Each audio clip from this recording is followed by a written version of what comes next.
KL Rahul, Ravindra Jadeja అసాధారణ బ్యాటింగ్తో పాటు ఆకాశ్దీప్, జస్ప్రీత్ బుమ్రా అద్భుతమైన పోరాటంతో ఓటమి తప్పించుకున్నామని టీమిండియా కెప్టెన్ రోహిత్ శర్మ చెప్పుకొచ్చాడు. 5 టెస్టుల బోర్డర్ గవాస్కర్ ట్రోఫీలో భాగంగా ఆస్ట్రేలియాతో గబ్బా వేదిక జరిగిన 3 టెస్టును టీమిండియా డ్రా చేసుకుంది. ఓటమి తప్పదనుకున్న ఈ మ్యాచ్లో వర్షంతో పాటు టెయిలెండర్ల అసాధారణ బ్యాటింగ్ టీమిండియాను గట్టెక్కించింది. దాంతో 5 టెస్టుల సిరీస్లో ఇరు జట్లు 1-1తో సమానంగా నిలిచాయి. 3వ టెస్టు తర్వాత అధికారిక బ్రాడ్కాస్టర్తో మాట్లాడిన రోహిత్ శర్మ ఓటమి తప్పించిన ఆటగాళ్లపై ప్రశంసల జల్లు కురిపించాడు.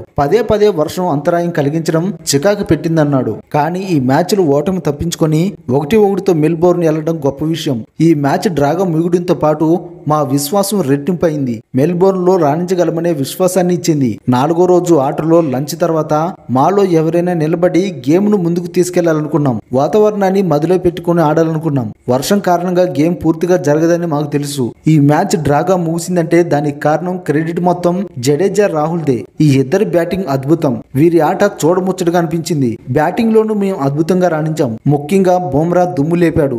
ఆకాశ్దీప్ది విభిన్నమైన పాత్ర. అతనిలోని చాలా ప్రతిభ ఉంది. అంతర్జాతీయ క్రికెట్ కు అతను కొత్త, కానీ ఇలాంటి మ్యాచ్లు అతనికి ఎంతో అనుభవాన్నిస్తాయి. అతనికి అండగా నిలిచి ఎన్నుతట్టి ఆటగాళ్లు జట్టులో ఉన్నారు అని రోహిత్ శర్మ చెప్పుకొచ్చాడు. ఈ మ్యాచ్ లో ముందుగా బ్యాటింగ్ చేసిన ఆస్ట్రేలియా తొలి ఇన్నింగ్స్ లో 445 పరుగులు భారీ స్కోర్ చేసింది.